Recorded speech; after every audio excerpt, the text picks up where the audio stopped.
नमस्कार बालदोस्तांनो, सराव चाचणी 2च्या तिसऱ्या भागामध्ये तुमच्या सगळ्यांचं हार्दिक स्वागत। पहिला प्रश्न आहे, सर्वात मोठी 5 अंकी समसंख्या व सर्वात लहान 5 अंकी विषम संख्या यांच्यातील फरक। सर्वात मोठी संख्या जेव्हा आपण बनवत असतो तेव्हा सर्वात मोठा अंक हा तेवढ्या वेळेस आला पाहिजे, तर ते 5 अंकी घ्यायचे, पण ती सम आहे म्हणून आपण पहिले 4 अंक जे आहेत ते आपण 9 9 9 9 असे घेतलेले आहेत आणि 5वा अंक सगळ्यात मोठा सम अंक जो आहे तो आहे 5वा अंक आपण घेतलेला आहे 8।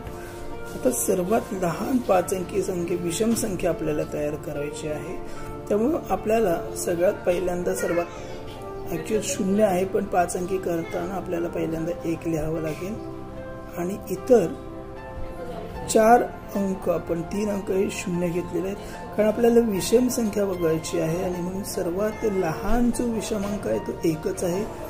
परत आपण 1 इथे या ठिकाणी घेतो, त्यामुळे ही सर्वात लहान 5 अंकी विषम संख्या झाली आणि ही सर्व झाली। आणि यातील फरक म्हणजे वजाबाकी 8 मधून 1 गेले 7, या ठिकाणी 9, या ठिकाणी 9, या ठिकाणी 9 आणि 9 8, पर्याय क्रमांक 3। आपण पाहूया उदाहरण क्रमांक 22। 5 0 3 या अंकांनी तयार होणाऱ्या मोठ्यात मोठी व लहानात लहान 3 अंकी संख्यांचा गुणाकार किती। तर मोठ्यात मोठी आपल्याला बनवायची आहे पहिल्यांदा, तर मोठ्यात मोठी बनवताना मोठा अंक म्हणजे आपण उतरता क्रम घेतो 5 3 0 3 अंकी घ्यायचे।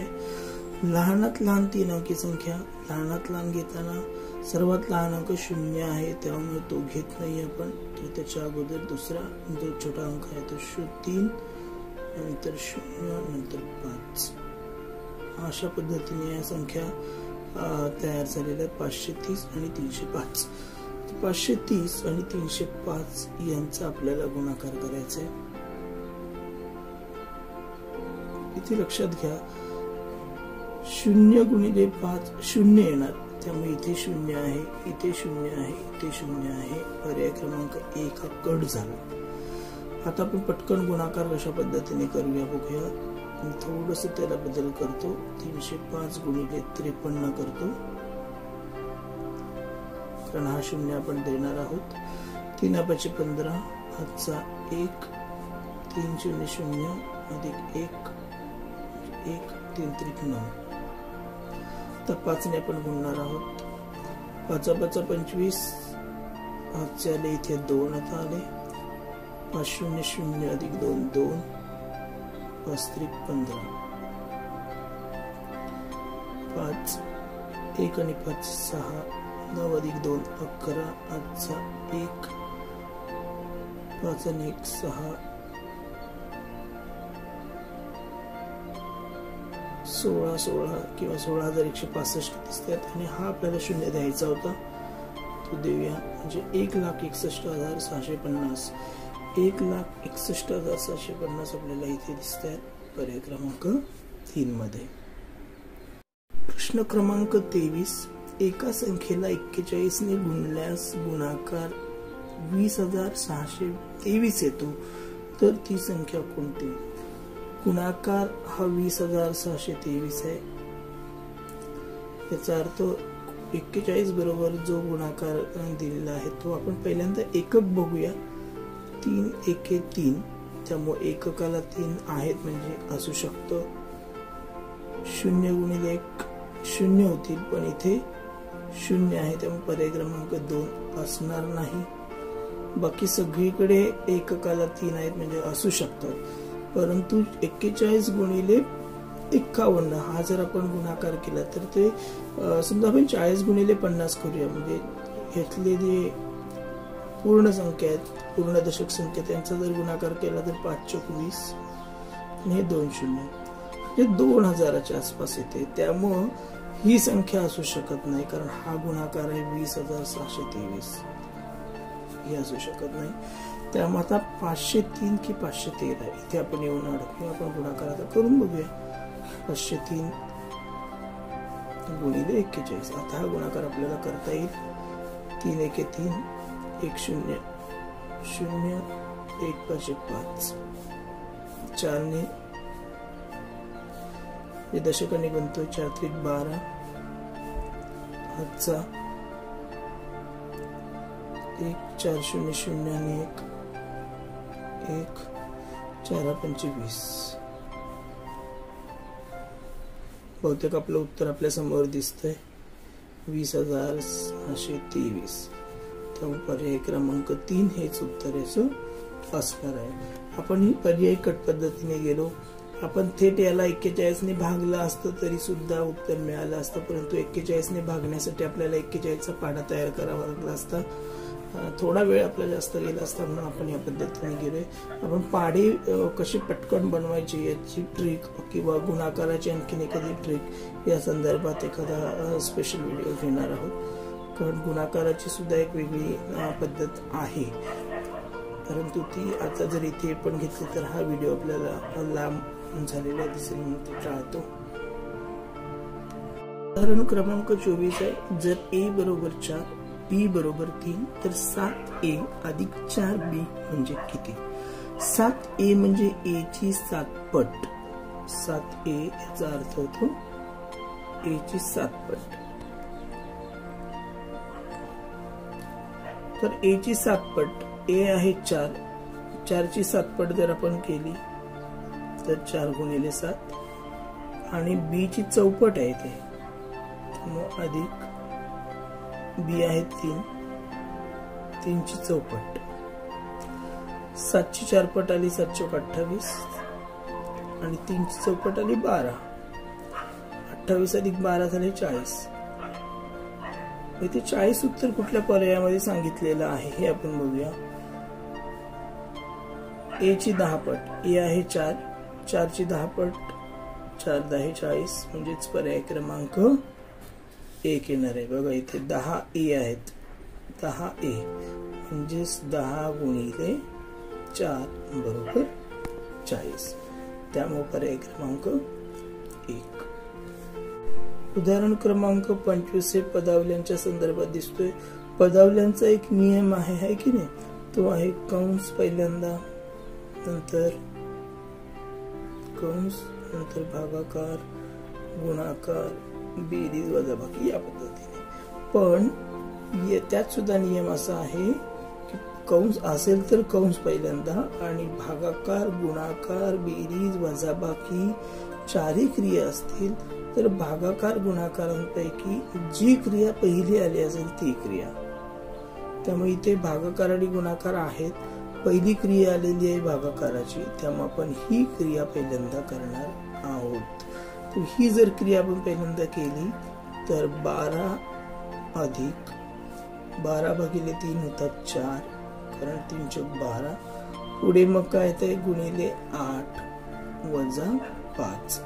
आता 3 क्रिया शिल्लक राहिल्या, बेरीज, गुणिले, वजाबाकी. जेव्हा अशा क्रिया असतील त्यावेळेस गुणाकाराला प्राधान्य पहिल्यांदा असतं. त्यामुळे 4 गुणिले 8 पहिल्यांदा करणार आपण.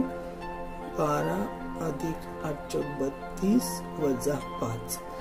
बेरीज आणि वजाबाकी या जेव्हा क्रिया शिल्लक करतात तेव्हा त्या ज्या क्रमाने येतील त्या क्रमाने. त्यामुळे 12 अधिक 32 बरोबर आले 44 आणि इथे पुढे राहिली 44 वजा 5.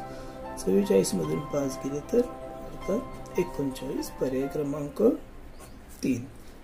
हे लक्षात ठेवा. जेव्हा पदावली दिली जाते तेव्हा कंस असेल तर तो पहिल्यांदा, आणि त्यामध्ये पण जास्त कंस असतील तर आतला कंस पहिल्यांदा, त्यानंतर मग भागाकार गुणाकार ज्या क्रमाने येतील त्या क्रमाने, आणि नंतर बेरीज वजाबाकी ज्या क्रमाने येतील त्या क्रमाने. उदाहरण क्रमांक आहे 26. 26व्या उदाहरणामध्ये सांगितलंय एका दिवसाची 1440 मिनिटे. याप्रमाणे एका सामान्य वर्षाची एकूण मिनिटे किती? सामान्य वर्षामध्ये दिवस असतात 365 आणि एका दिवसाची 1440 आहेत. मग 365 दिवसांचे किती? तर याला गुणिले करावे लागतील 365. ओके, आपण हा 0 पहिल्यांदा बाजूला ठेवू कारण तो आपण राऊंड अप साठी वापरतोय. 5 चौक 20 8चे 2, 5 चौक 20 आणि 2 22, 8चे 2, 5 चे 5 आणि 2 7. आता लक्षात घ्या आपण राऊंड अप साठी ठेवलेला 0 आणि हा 0 तर कंपल्सरी येणार आहे, म्हणजे एकक आणि दशक याला 0 येणार आहेत. एकक आणि दशक दोघांना 0 येणार आहे. त्यामुळे माझ्या मते हा पहिला पर्याय कॅन्सल आणि चौथा पर्याय पण कॅन्सल होण्याची शक्यता आहे. तर राहिले आपल्याकडे पर्याय 2. एक आहे 5,25,600, दुसरा आहे 2,62,800. त्या 2 पर्यायामध्ये कुठला येऊ शकतो? तर आपण एक साधं हे करूया. 1440 40 बाजूलाच ठेवूया. आपण 1400 ने जर गुणला, हा गुणाकार आपण करणार आहोत, परंतु एक अंदाज आहे किंवा आपण उत्तरापर्यंत कसं पोहोचूया बघूया. हे 1400 गुणिले हे घेऊया आपण 300, कारण आपल्याला राऊंडनी जास्त हे सोपं पडेल. 4 शून्य देऊन टाकूया, वरचे दिसते ते, हे सगळे शून्य आपण दिले, आणि 14 त्रिक 42. 4,20,000च्या वरती ही संख्या असली पाहिजे. 4,20,000च्या वरती संख्यातली कुठली दिसते? हीच फक्त संख्या दिसतीये. त्यामुळे हे पर्याय सगळे जातील. हाच पर्याय योग्य असणार आणि आपल्याला उदाहरण सोडवण्याची गरज संपली. कारण हे आपण फक्त 1400 मांडले आणि हे 365 पैकी फक्त 300 नेच आपण गुणलं, कारण हे राऊंड गुणाकार आपल्याला शून्य असले गुणाकार करणं सोपं होतं म्हणून. आणि जे उत्तर सापडलं त्या उत्तराच्या जवळपास असलेल्या ह्या सगळ्या छोट्या संख्या आहेत. हीच संख्या त्या उत्तराच्या पुढे जाते आणि आपल्या अजून 40 ने आणि 65 ने गुणणे तर बाकीच आहे. याचा अर्थ उत्तर पर्याय क्रमांक 2 आपल्याला गुणाकार करायची आवश्यकता नाही. उदाहरण क्रमांक 27 आहे. 1600 सफरचंदांपैकी 70 सफरचंद खराब झाले. उरलेल्यांपैकी प्रत्येकी 5 डझन सफरचंदाची 25 खोकी भरली तर किती सफरचंद शिल्लक राहिले? ठीक आहे, 1600 सफरचंद पहिल्यांदा आपण घेऊया. तर काय झालेलं आहे? 70 सफरचंद खराब झाले. वजा करूया 70 सफरचंद. 10 7 गेले 3. इथे आपण आजचा दिलेला होता, म्हणजे इथे राहिले 5, 1530 उरले. आता यापैकी काय केलेलं आहे? प्रत्येकी 5 डझन, एका खोक्यामध्ये 5 डझन. 5 डझन म्हणजे 12 पंचे 60. 12 पंचे 60 सफरचंद एका खोक्यात, असे 25 खोके भरलेले आहेत. काय होईल? हा शून्य देऊया. 25 + 150 म्हणजे 1500 सफरचंद भरले गेलेत. ते आपण मायनस करूया, खोक्यामध्ये टाकले तर किती उरतात? तर किती सफरचंद शिल्लक राहिले? 30. पर्याय क्रमांक 4. उदाहरण क्रमांक 28 आहे. खालीलपैकी कोणत्या संख्येला 5 ने पूर्ण भाग जाईल? 5 ने पूर्ण भाग जाण्याची जी कसोटी आहे विभाज्यतेची, ती अशी आहे की एककाला 0 किंवा 5 असणं गरजेचं आहे. हे जर आपण पर्याय चेक केले तर फक्त पर्याय क्रमांक 2 मध्ये एककाला 0 आहे, म्हणजे या संख्येला फक्त 5 ने भाग जाऊ शकतो. उदाहरण क्रमांक 29. एका संगणकाची किंमत 32,750 रुपये आहे, तर अशा 4 डझन संचांची किंमत किती? 4 डझन म्हणजे 12 चोक 48 ची आपल्याला किंमत काढायची आहे आणि आपल्याला गुणायचं आहे 32,750 ला 48. ओके, तर हा शून्य आपण बाजूला ठेवूया. याने याला फक्त गुणूया. 8 पंचे 40, 8 4, 8 7 56 आणि 4 60,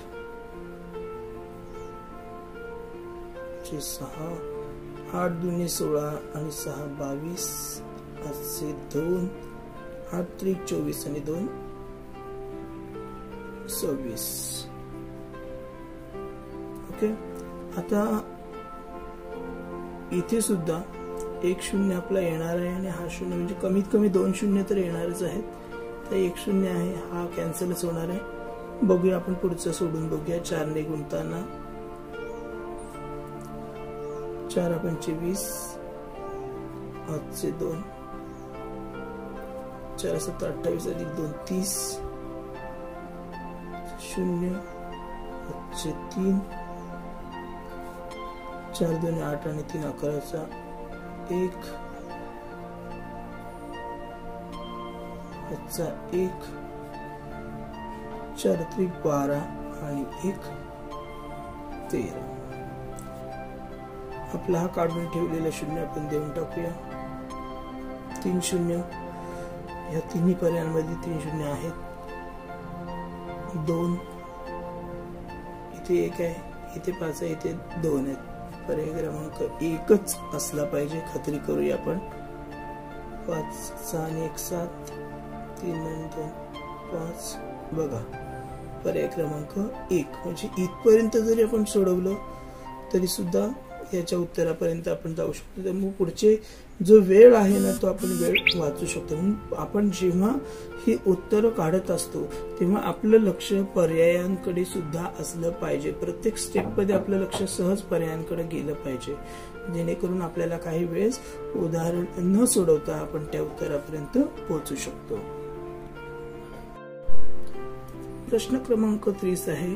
वर्तुळाच्या परिघावर समान अंतरावरील 6 बिंदू घेऊन प्रत्येकी 2 बिंदूंना जोडणारे जास्तीत जास्त किती रेषाखंड काढता येतील? तर बिंदू आहेत 6. याच्यासाठी ट्रिक अशी वापरायची आहे. त्याच्या मागची संख्या 5 आणि तिला भागायचं आहे 2 ने. त्याच्या गुणाकाराला भागायचं 2. 6 पंचे 30 भागिले 2. 30 भागिले 2 म्हणजे आले 15. पर्याय क्रमांक 3.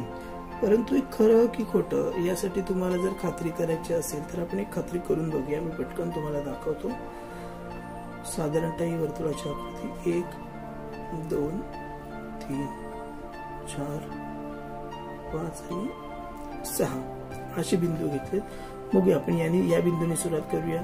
हा याला जोडला 1 2 3 इथे 3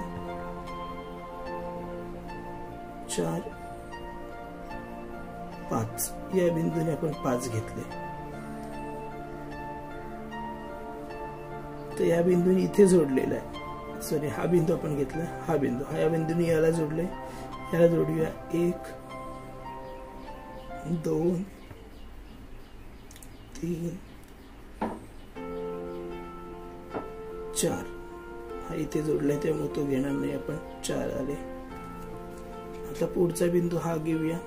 याने याला जोडलेला आहे, याने याला जोडलेला आहे. ते घेणार नाही आता आपण. याला जोडूया 1